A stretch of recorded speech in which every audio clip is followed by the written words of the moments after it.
বিবি মরিয়মের এই সমাধি স্থলে ঢুকতে এই যে আমার পেছনের যে দিকটা এইটাই ছিল একসময় মূল প্রবেশদ্বার।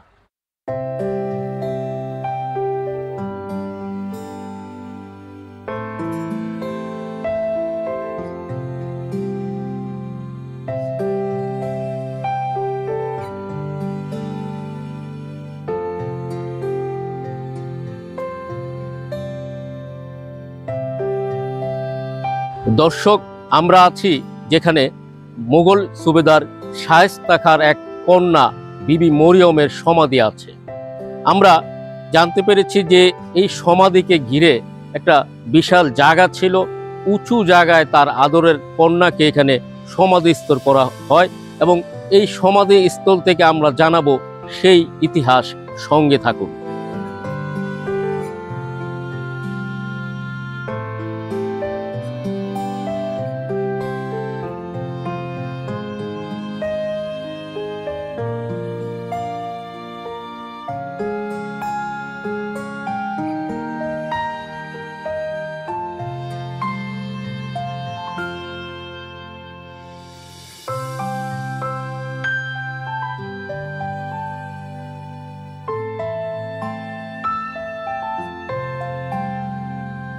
নারায়ণগঞ্জ শহরের খুব কাছেই রয়েছে মুঘল আমলের বিখ্যাত সুবেদার শায়েস্তা খাঁর কন্যার সমাধি।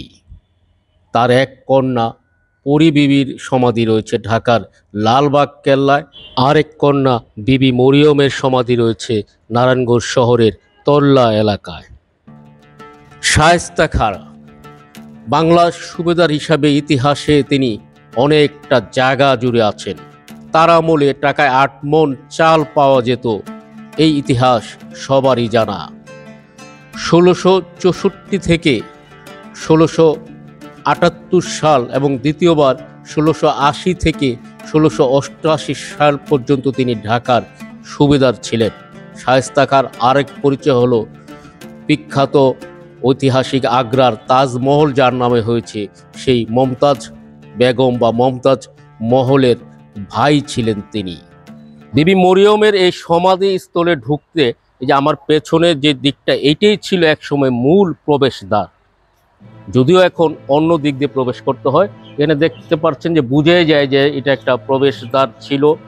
এই পাশটায় একটা সড়ক এবং এখান দিয়েই ঢোকার পরে এখানে হয়তো স্টাফ বা সে সময়ের যারা সিপাহী বা এরকম কেউ থাকতো, তারা এখানে এই সমাধি যে স্থলের যে জায়গাটা সেটা তারা হয়তো দেখভাল করত।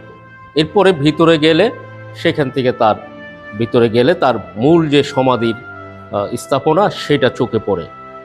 এবং এখানে যে জিনিসটা বোঝা যায় যে এই সমাধি স্থলটা চারোদিকে খালি জায়গা রেখে সমাধি স্থলটার একটা ভিটিটা করা হয়েছে অনেকটা উঁচুতে।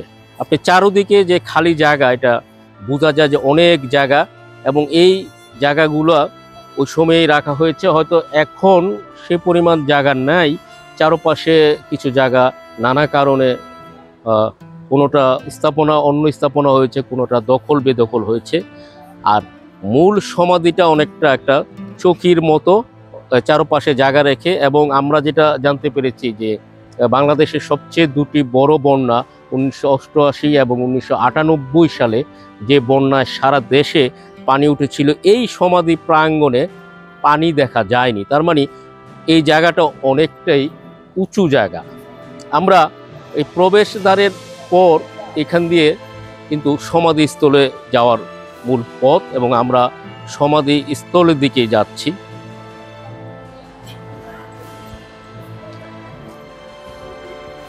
এই যে এই সমাধির যে ভিটিটা, এটা আবার ওই নিচের ভিটি থেকে আরেকটু উঁচু, এবং এই গেটটা খুলে দিলেই আমরা মূল সমাধির দিকে চলে যাচ্ছি। এখানে মূল সমাধি, আর এই সমাধির শায়েস্তা খানের মেয়ে বিবি মরিয়ম। এই সমাধির যে ভিতরে সমাধিস্থলটা, ঐতিহাসিকরা এমনটাই মনে করেন যে এটা শায়েস্তা খানের মেয়ে বিবি মরিয়মের সমাধি। এবং এই সমাধির এই ভিতরে এক সময় শ্বেত পাথরের কিছু কাজ ছিল, পরবর্তীতে নিরাপত্তাজনিত কারণে সেই শ্বেত পাথরের উপরে অন্য রঙের প্রলেপ দেওয়া হয়। সমাধিস্থলের চারদিক ঘুরে একটা বারান্দা আছে। এই যে আমি যদি ঘুরি, এখানে চারদিকেই একটা বারান্দা আছে। বারান্দাটা প্রশস্ত বারান্দা এবং এই বারান্দার এই আলো বাতাস সব কিছু এই বারান্দা দিয়ে ঢোকার মতো একটা অবস্থা। ঢুকে এই বারান্দার চারপাশটাই প্রশস্ত। এই বারান্দার মধ্যে কিছু সমাধি আমরা দেখতে পাই। এই সমাধিগুলি ঠিক কাদের সমাধি এটা এখানে জানার কোনো উপায় নেই। এবং এই দুই পাশে, এই পাশটা এবং আরেকটা পাশে এরকম সমাধি আছে।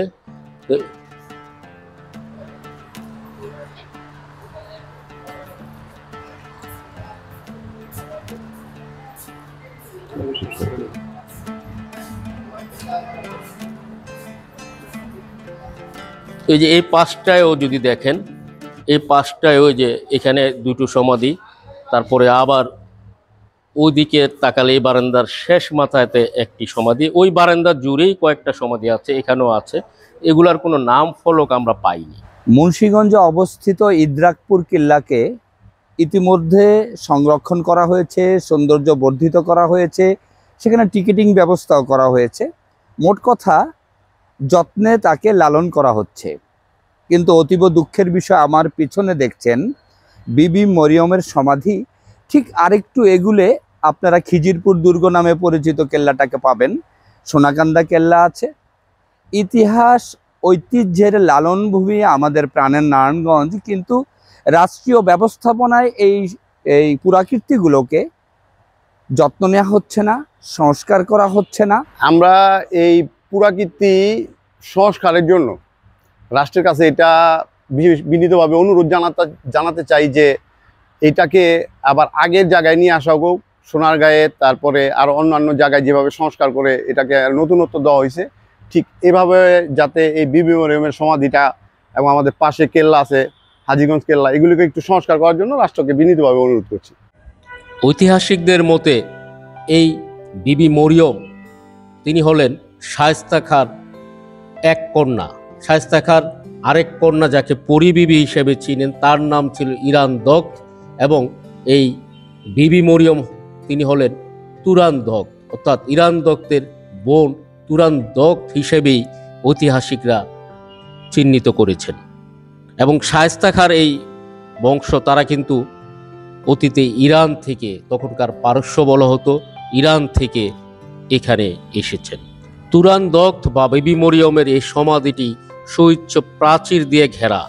এখন কোথাও কোথাও প্রাচীর ভাঙ্গা হয়েছে, তবে এই যে জায়গাটা, এই জায়গায় একটু উঁচু জায়গা ছিল, যে জায়গার মধ্যে তার প্রিয় কন্যার সমাধি করেছিলেন।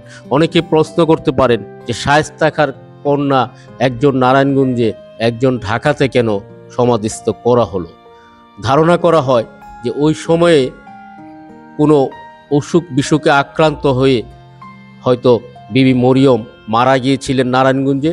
তাই সেই সময়ের অবস্থা, যাতায়াত ব্যবস্থা এত ভালো ছিল না যে তাকে ঢাকায় নিয়ে যাবে কিংবা দিল্লি নিয়ে যাবে, সেজন্যই এখানে তাকে সমাধি দেওয়া হয়। আবার পরিবিবির যে সমাধি, তিনি হয়তো ঢাকায় মারা গিয়েছিলেন আর তাকে সেখানেই সমাধিস্থ করা হয়।